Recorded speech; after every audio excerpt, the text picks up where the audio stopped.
বানাতে চলেছি পনির আলু মটরশুঁটি দিয়ে তরকারি। তার জন্য পনির পুরোকে পিস পিস করে কেটে নিয়েছি, আলুগুলোকে পিস পিস করে কেটে নিয়েছি, কড়াইশুঁটি নিয়েছি, টমেটো নিয়েছি, এখানে জিরে, কাঁচা লঙ্কা, আদা আর টমেটো বেটে দেওয়ার জন্য নিয়ে নিয়েছি। গুঁড়ো মশলার মধ্যে নিয়েছি হলুদ গুঁড়ো, লঙ্কা গুঁড়ো, লাল লঙ্কার গুঁড়ো, জিরে গুঁড়ো, কাশ্মীরি লঙ্কার গুঁড়ো, ধনে পাউডার। এখন এটাকে মিক্সিং জারে ফেলে দেবো বাটার জন্য।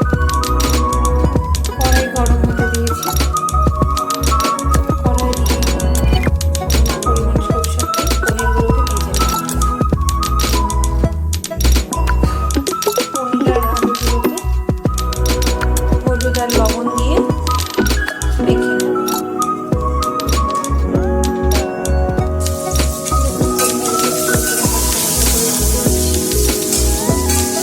পনিরগুলো যাতে বেশি ভাজা না হয়, বেশি ভাজা হলে কিন্তু পনিরগুলো শক্ত হয়ে আসে।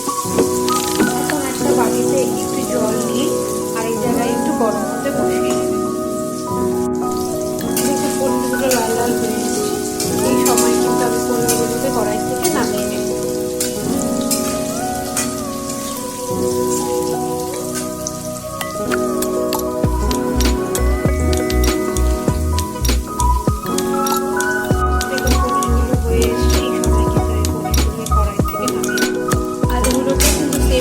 এইভাবে হলুদ লবণ দিয়ে ভেজে নেব।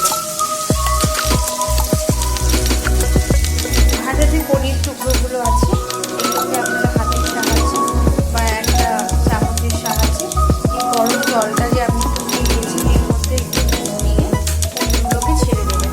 তাতে দেখবেন পনিরগুলোর ভেতরে খুব সুন্দর লবণগুলো ঢুকে গেছে।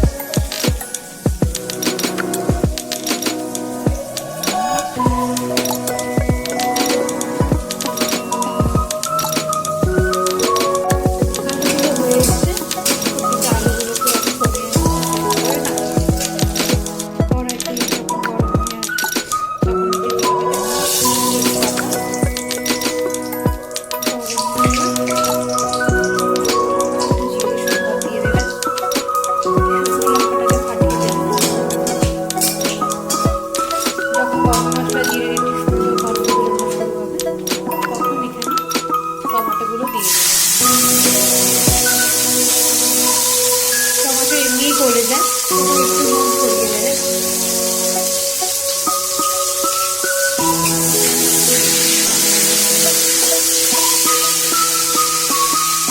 কেউ যদি মটরশুঁটি খুব একটা পছন্দ না করে একটু আগেই দিয়ে দেবে।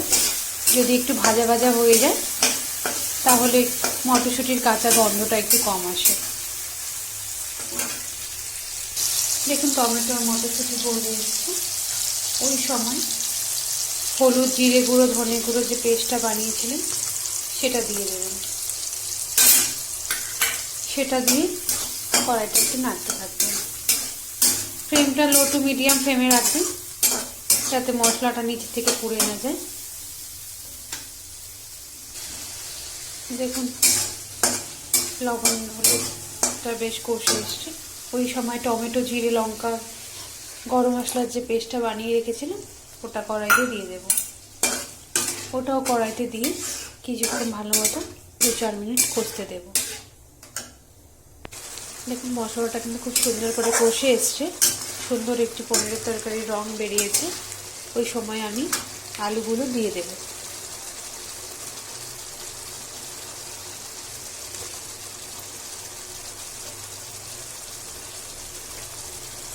আলুগুলো দিয়ে বেশ কিছুক্ষণ আবারও নড়িয়ে নেব।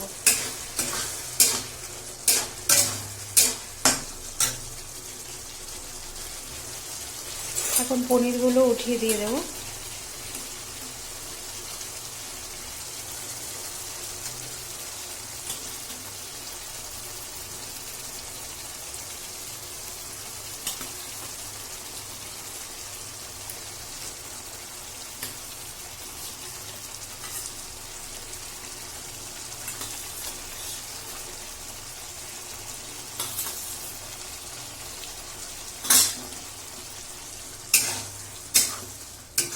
আলু আর পনিরের সাথে মশলাটাকে ভালো মতো নাড়িয়ে কষিয়ে নেব।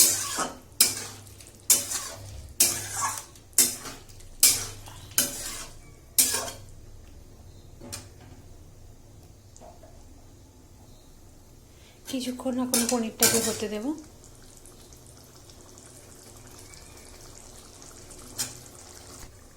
এই সময় পনির আলুটাকে সেদ্ধ হওয়ার জন্য একটা পাত্র দিয়ে আলু আর পনিরের তরকারিটাকে কিছুক্ষণের জন্য ঢেকে দেব। ঢাকাটা খুলে একটু দেখে নেবে আলুগুলো সেদ্ধ হয়েছে কিনা।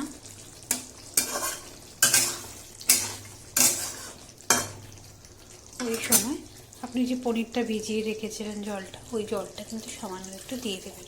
যতটা আপনাদের জল দরকার ততটা আপনারা দিয়ে নেবেন।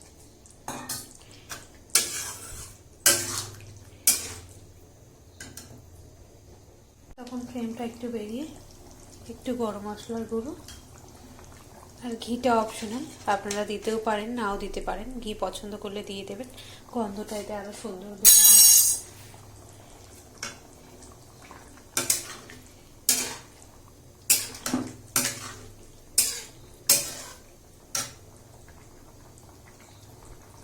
দেখুন আমাদের তরকারি কিন্তু হয়ে এসছে, এখন সার্ভ করার পর। এটা কিন্তু নিরামিষের দিন রুটি, লুচি, ভাত সব কিছুর সাথেই ভালো লাগবে। দেখুন রেডি আমাদের মটরশুঁটি আলু দিয়ে পনিরের তরকারি। চলো আবারও দেখা হচ্ছে কালকে একটি নতুন রেসিপির সাথে। Bye bye.